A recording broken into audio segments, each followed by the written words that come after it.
So that's pretty much what it is. I don't know. She got stabbed. Like, Vader stabbed her ass. But I don't know if she's dead or not. Is the thing. I don't know if she's dead. They focus on Luke. I think she's probably going to see Luke Skywalker or some shit. I don't know what's going on at the end, because they show Luke Skywalker at the end. Baby Luke Skywalker, not baby Luke, but kid Luke. They show him at the end, and we're gonna see how that goes. But episode 6 is the final episode, and we're gonna see how this goes. We're gonna see if Reva survives or dies. We don't know. I don't know what happened to her, but it was a pretty good episode. I liked it. It's like up there with episode 3 for me. If I had to rank them so far, I'm probably gonna rank them all after episode 6. But so far, I probably have to say 3, 5, 4, then 1, then 2. In that order. 3, 5, 4, 1, then 2. That would be the episode. That would be my ranking of the episodes. But yeah, that's how I felt about that. That's how I felt about episode 5. I'll be back with the review of Teenage Mutant Ninja Turtles 3 right after these messages.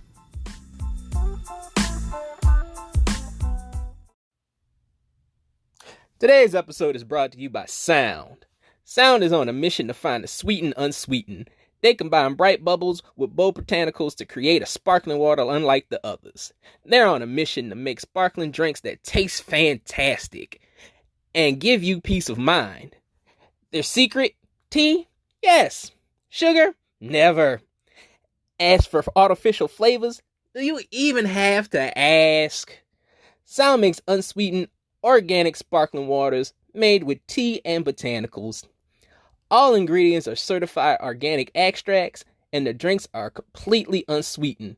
No natural flavors or sugar here. Create flavors that are more fun and unique than traditional sparkling waters, like blueberry with cinnamon and hibiscus tea. That's my favorite one, by the way. And grapefruit with lavender and ginger tea. They incorporate tea extracts in the flavors, which means you have both caffeine and caffeine-free options, making them perfect for any time of the day. You need an afternoon pick-me-up? Head for the tangerine, lemongrass, or green tea sparkling waters. And another important thing is, the cans are BPA-NI free, which means also the cans are healthy. Use promo code IWATCH to get 20% off your offer and support the podcast. Come on, that's what this is all about. That's promo code IWATCH to get 20% off your order and support the podcast. Thank you for your support and enjoy the rest of the show.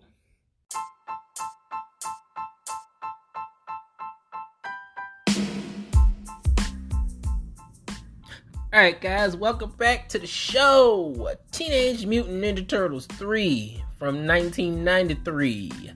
Let's talk about the technical first. This movie was written and directed by Stuart Gilliard, which was probably the biggest mistake. But if you want to know what else Stuart Gilliard did, he did the 1997 movie Rocket Man. Yeah, he did. If you've never heard of Rocket Man, go watch Rocket Man. And I'm not talking about the one about Elton John. I'm talking about the 1997 movie Rocket Man starring Harland Williams. The comedian Harland Williams. It's probably one of the worst fucking movies you ever want to see. That is the guy that wrote and directed Teenage Mutant Ninja Turtles 3. Just to give you an insight about what you're in for. The movie had a budget of $21 million and brought in $54.6 $0.4 million at the box office. It was a moderate success, but it still made less than Secret of the Ooze. I believe Secret of the Ooze made like $78.2 million, I believe, at the box office. So it made its money back, but it wasn't as successful as Secret of the Ooze. The movie has a 22% score on Rotten Tomatoes. That's pretty bad. I probably would have gave it lower, but anyway, I'm letting the show. I'm letting my feelings show about this goddamn movie. But other things to note about this: there were plans to do a fourth movie called The Foot Walks Again, and also Peter Laird, one of the co-creators of the Teenage Mutant Ninja Turtles, had a concept for a fourth film himself, which he called The Next Mutation. But both ideas were scrapped, and right after that, by like 1997, like the original cartoon and the toy line were discontinued. The Ninja Turtles kind of fell out of popularity by that time. 10 years, I think it lasted, because I believe the original series and the action figures, the action figures came out in 88, actually, because I remember I actually got Michelangelo for my 4th birthday. I remember Michelangelo was my first Ninja Turtle toy. So like I got him for my 4th birthday because the way I discovered the Ninja Turtles. Because the way I discovered the Ninja Turtles, I was watching it at my grandma's house. My grandmother used to babysit me when my parents were at work. And I saw the Ninja Turtles. Like, it came on like one random afternoon. I watched an episode of Teenage Mutant Ninja Turtles. This had to be like 89. I want to say it was like 1989. Yeah, so like the show had been on. The show had been on for about like 2 years at that time. So, and I was like 3-4 years old. And, no, I had to be 3. I think I was 3 when I first saw the Ninja Turtles. And so, I saw it like randomly. And I was like, yo, man, this is the coolest shit ever. Like, it's turtles that do karate. and it got me into karate. So, like, I was a huge Ninja Turtle fan growing up. And I saw the first movie. My aunt actually took me to go see the first 2 movies. And I love those movies. My parents took me to see this one. My parents took me to see this in the movie theater. That's how I saw this one as a kid. But around this point, I was kind of growing out of the Ninja Turtles. A lot of kids were at that point. Actually, by like 93, the Ninja Turtles were kind of played out. Like 93 is also the same year that the Power Rangers debuted, and they were kind of the next big thing. They were the next big phenomenon when it came to kids. And it's kind of funny because there are also teenagers that did karate. So, so we kind of keeping in that same ilk, of superheroes. We went from mutant turtles that were teenagers that did karate to human alien hybrid teenagers that do karate and spandex costumes. But so we're kind of keeping the same theme here. But yeah, like the Power Rangers were starting to be a popular thing, and the Ninja Turtles were starting to get played out. I'll tell you how played out the Ninja Turtles were at the time, and this is embarrassing. This is fucking embarrassing for me. I want to say, like, I went to school the following school year. I was in 3rd grade. I want to say I was in 3rd grade. I went to school that following year in a Ninja Turtles sweater. It's like a Ninja Turtles Christmas sweater.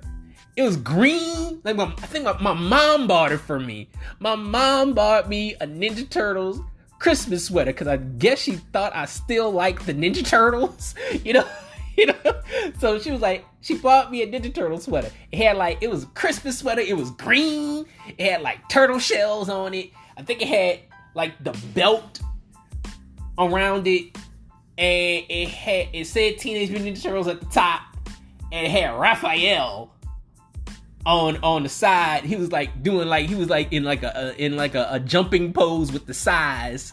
He had the size in his hand, and he was in a jumping pose, and it was the most embarrassing shit, because like I went to school in that sweater, and kids started making fun of me. You know, they started roasting the fuck out of me in that goddamn sweater. They're like, ugh, man, you wearing a Ninja Turtle sweater? Look at you with that green ass sweater on. Look at you. You know the Ninja Turtles played out, right? We don't like the Ninja Turtles no more. Look at it. He still like the Ninja Turtles, y'all. He a baby. Or they started calling me a baby and all types of shit. It was the worst shit ever. And and it was cold. It was cold because, you know, school started at the time. I think like it started around September. And like that's when it would start getting cold. And my mom would make me wear that sweater. My mom would make me wear that Ninja Turtle sweater. Because she was like, hey, it's cold out there. Because I would try to go outside with nothing on. I would try to wear my jacket, but it was too cold for just a jacket. And she was like, you need to put your sweater on, sweetie. I think that was like the only sweater I had at the time. She was like, you need to put your sweater on, sweetie.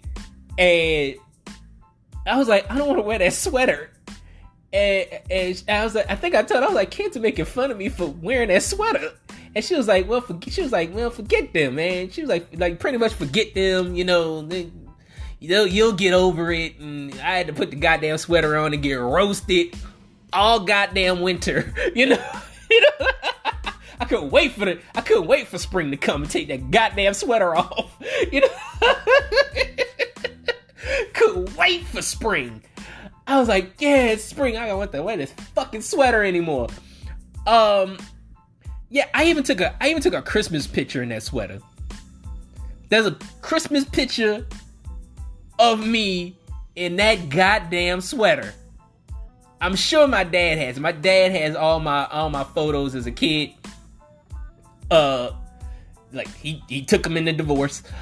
You know, so like he was pretty much like, you ain't gonna have let me have pictures of my kids, god damn it. You know, so like, you know, so that's pretty much what he took. He took the pictures of his kids, you know, so he has pictures of all of us.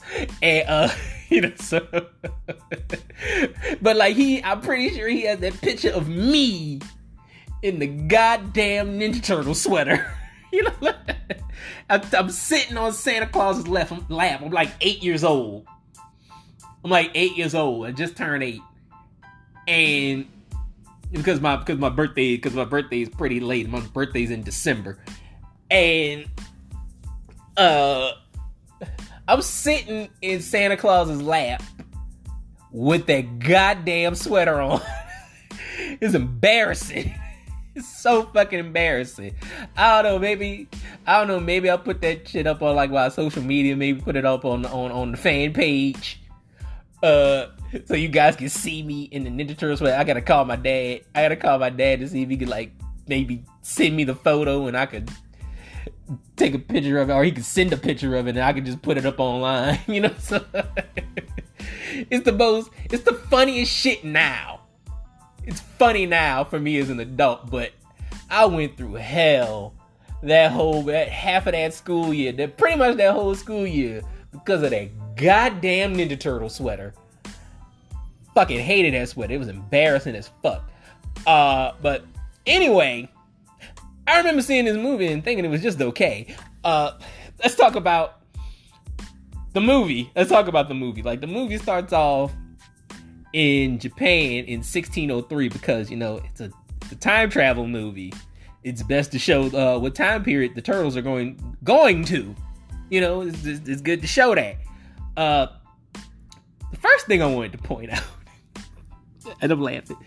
The first thing I wanted to point out, when we see the turtles for the first time, the costumes look fucking terrible. Oh my god, they look terrible. Like, they don't even look like turtles in this movie. Like, they look like frogs.